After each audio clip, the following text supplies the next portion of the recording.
Selamat pagi, Shalom, kekasih-kekasih Tuhan.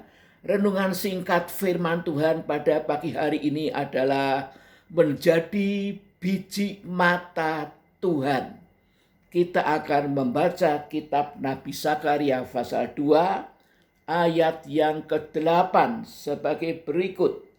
Sebab beginilah firman Tuhan, semesta alam yang dalam kemuliaannya telah mengutus aku mengenai bangsa-bangsa yang telah menjarah kamu. Sebab siapa yang menjamah kamu berarti menjamah biji matanya, biji mata Tuhan. Jadi Zakaria ini seorang imam yang kemudian juga dipakai sebagai seorang nabi. Dia adalah biji mata Tuhan. Tuhan sendiri yang mengatakan bahwa barang siapa yang menjamah kamu berarti menjamah biji mataku. Zakaria ini bersama-sama dengan bangsa Yehuda yang telah ditawan di Babel selama 70 tahun. Mereka kembali berbondong-bondong ke Yerusalem dan membangun kembali bait suci yang sudah rata dengan tanah karena telah dihancurkan oleh Raja Nebukadnezar, dan juga membangun tembok kota Yerusalem yang sudah runtuh. Tentu akan menghadapi banyak sekali kesulitan dan tantangan serta aniaya. Tetapi Tuhan berjanji bahwa kamu akan menjadi biji mataku, dan barang siapa menjamah kamu berarti menjamah biji mataku. Ini luar biasa sekali. Kita juga pada hari-hari terakhir ini, kita bertugas untuk membangun kerajaan Allah secara rohani, membangun keluarga kita berdasarkan nilai-nilai kerajaan Allah, membangun segala aspek kehidupan kita berdasarkan nilai-nilai kerajaan Allah. Dan kita adalah bait sucinya Allah yang harus dibangun. Haleluya, puji nama Tuhan, menjadi bait suci, tempat kediaman roh Allah, roh kudus, dimetrekkan dengan roh kudus. Kita harus membangun kehidupan rohani kita menuju kepada kedewasaan yang penuh, menjadi tubuh Kristus yang tidak bercacat dan tidak bercela, yang siap menyongsong Tuhan pada waktu kedatangannya yang kedua kali. Haleluya. Dan itu pasti menghadapi banyak sekali tantangan. Maka kita harus menjadi biji mata Tuhan. Kita tidak perlu, haleluya, membenci orang-orang yang membenci kita, orang yang memusuhi. Justru kita diuji, yaitu kita mengasihi mereka. Puji nama Tuhan. Haleluya. Bagaimana supaya kita bisa menjadi biji matanya Tuhan? Amsal pasal yang ke-7 ayat yang ke-1 dan 2 sebagai berikut. Hai anakku, berpeganglah pada perkataanku, firman Tuhan ya, dan simpanlah perintahku dalam hatimu. Berpeganglah pada perintahku dan engkau akan hidup. Simpanlah ajaranku seperti biji matamu.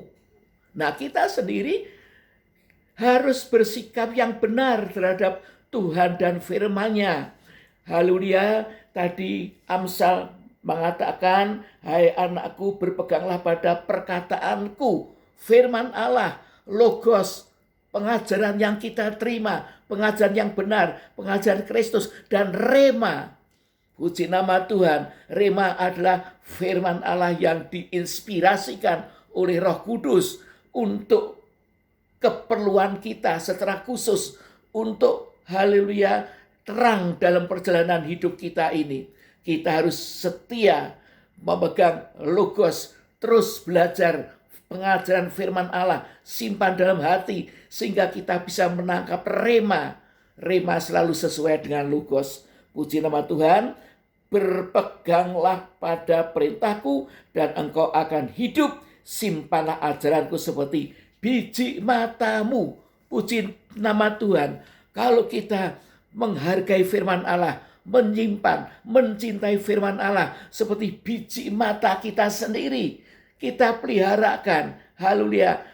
Kita cintai, ya, kita peliharakan, maka kita akan hidup dalam kesucian. Kita akan terus hidup dalam kebenaran, bertambah-tambah disucikan, dikuduskan, dan hidup dalam kebenaran yang sesungguhnya. Maka disitulah kita menjadi biji mata Tuhan. Adalah orang-orang kudus, orang-orang yang benar, orang-orang yang telah dimetrekkan dengan Roh Kudus dan bersedia melayani Tuhan dengan setia, mengasihi Tuhan sampai akhir. Itulah yang menjadi biji mata Tuhan. Sebab itu, haleluya, jangan kita menjadi orang-orang beriman yang biasa-biasa, tapi jadilah biji mata Tuhan, dan Tuhan akan pakai kita menjadi imam. Ya, kerajaan Allah adalah kerajaan imam. Semua warga kerajaan Allah ada imam-imam, tua, muda, haleluya, pria, wanita, umur berapapun. Tuhan mau pakai kita jadi imam, dan Tuhan akan mencurahkan urapan kenabian.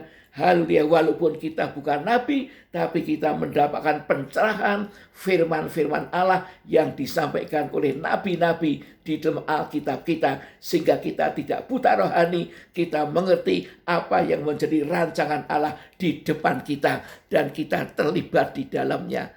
Puji Tuhan, menjadi anak-anak sulungnya Allah yang siap dituai pada masa penuaian buah sulung. Puji Tuhan, sekian renungan singkat firman Allah pada pagi hari ini.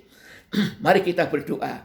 Bapa yang di surga, terima kasih ya Tuhan, kalau pada pagi hari ini Engkau mengingatkan kami ya Tuhan, bahwa kami harus menjadi biji mata Tuhan, sehingga ada perlindungan dan pembelaan Tuhan, pemeliharaan Tuhan yang luar biasa atas hidup kami ini, walaupun kami hidup di tengah carut marut dunia ini, kegoncangan dan kekacauan dunia ini. Kami sebagai biji mata Tuhan pasti dijaga, dilindungi, dibela, dan dipelihara oleh Tuhan. Terima kasih sampai Engkau datang pada kali yang kedua. Terima kasih Tuhan, haleluya, untuk firman-Mu pada pagi hari ini. Biarlah Roh Kudus yang akan menyempurnakan pengertian-pengertian kami kepada firman-Mu. Terima kasih, tolong seluruh keluarga kami, jangan sampai ada yang terhilang. Terima kasih, dalam nama Tuhan Yesus, hamba berdoa dan mengucap syukur. Amin. Terima kasih untuk perhatian Bapak Ibu Saudara sekalian. Tuhan Yesus memberkati.